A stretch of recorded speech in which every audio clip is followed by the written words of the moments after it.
अपने भी देश में एक मिनी एफस्टीन एम्पायर चल रहा था और ये चलाने वाला कोई और नहीं बल्कि मोदी का चहेता बीजेपी आईटी सेल का हेड अमित मालवीय चला रहा था। पोर्नोग्राफी सप्लाई करता था। अमित मालवीय एक पोर्न पेडलर है। वो स्पेशलाइज्ड कस्टमाइज्ड पोर्नोग्राफी सप्लाई करता है अपने कस्टमर्स को, ये उसका काम है। मैं आपको ट्वीट दिखा दूंगी, अभी भी मेरे फोन पे होगा। ऐसे में सवाल उठता है कि फिर नरेंद्र मोदी की ऐसी क्या मजबूरी है कि उन्होंने अपने मीडिया मैनेजमेंट के लिए एक पोर्न पेडलर को इंचार्ज बना दिया। क्या अमित मालवीय के पास भी कुछ ऐसी चीजें हैं जिसके जरिए वो बीजेपी के बड़े बड़े नेताओं और तो नरेंद्र मोदी को भी ब्लैकमेल कर सकता है?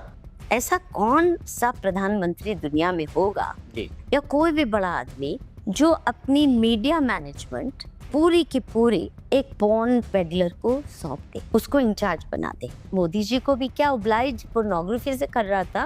मधु किश्वर के आरोप वाकई गंभीर हैं। हालांकि सबूत के तौर पर उन्होंने कुछ ऐसे साक्ष्य भी दिखाए हैं जो और भी हैरान कर देने वाले हैं। ऐसे में आज हम आपको वो सबूत भी दिखाएंगे और साथ ही ये भी बताएंगे कि असल में पूरा खेल है क्या। ऐसे में शुरुआत मधु किश्वर से।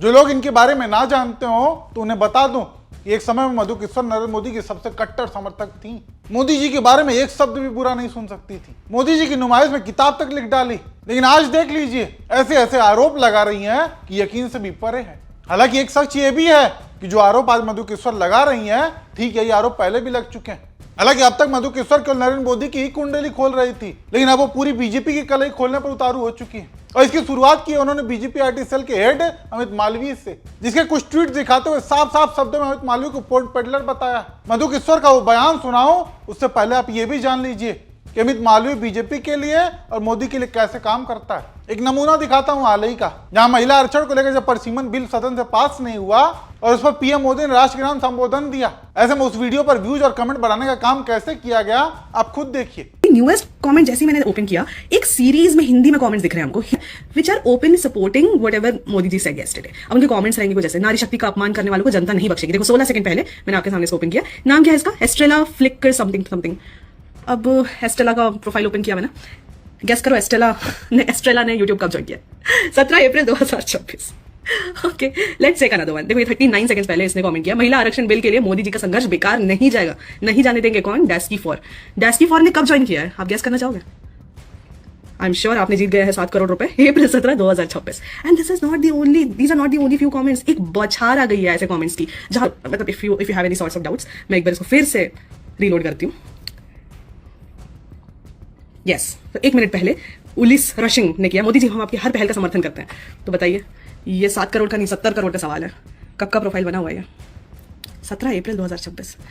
देखा आपने, जिस दिन मोदी जी का संबोधन आया उसी दिन अकाउंट क्रिएट किए गए और फिर उन अकाउंट के जरिए अच्छे अच्छे कमेंट किए गए मोदी जी की तारीफ वाले, क्योंकि पूरा कमेंट सेक्शन गालियों से भरा हुआ था। सभी लोग मोदी सरकार को ही कोस रहे थे। ऐसे में कुछ फेक कमेंट्स कराकर इज्जत बचाने की कोशिश की गई। हालांकि अब उसका भी सच सबके सामने है। ऐसे में आप खुद अंदाजा लगाइए कि ये काम कौन कर सकता है?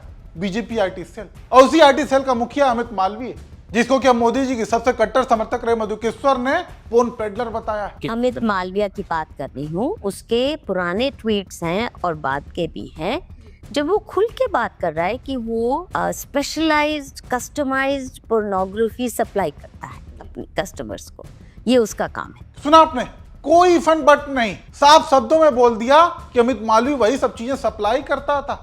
और अपनी बातों को और भी पुख्ता करने के लिए उन्होंने खुद मालवीय के कुछ पुराने ट्वीट्स भी दिखाए, जिसमें वाकई अमित मालवीय उन्हीं चीजों के बारे में बात कर रहा है जो आरोप मधु किश्वर लगा रही हैं। लोगों से उनकी पसंद पूछ रहा है, कुछ साइट्स के भी जिक्र है, साथ ही साथ कुछ लड़कियों के भी, जिनको ऐसे बताया गया है कि ये लो, ये तुम्हारे लिए। और एक नहीं कई ट्वीट्स जिसमें वो लोगों से उनकी वीडियो की पसंद पूछ रहा है कि आप कैसा देखना चाहते हैं। ऐसे में तो इस व्यक्ति के ऊपर वाकई सवाल खड़े होने चाहिए, साथ ही साथ उसके ऊपर भी जिन लोगों ने इसे अपना इंचार्ज बना रखा है। और यही सवाल मधु किश्वर ने खड़े भी किए हैं। क्या ये भाजपा के नेताओं को या मोदी जी को या अन्य वरिष्ठ नेताओं को ये सप्लाई करता था, इसलिए वो इसके मुरीद बने हुए?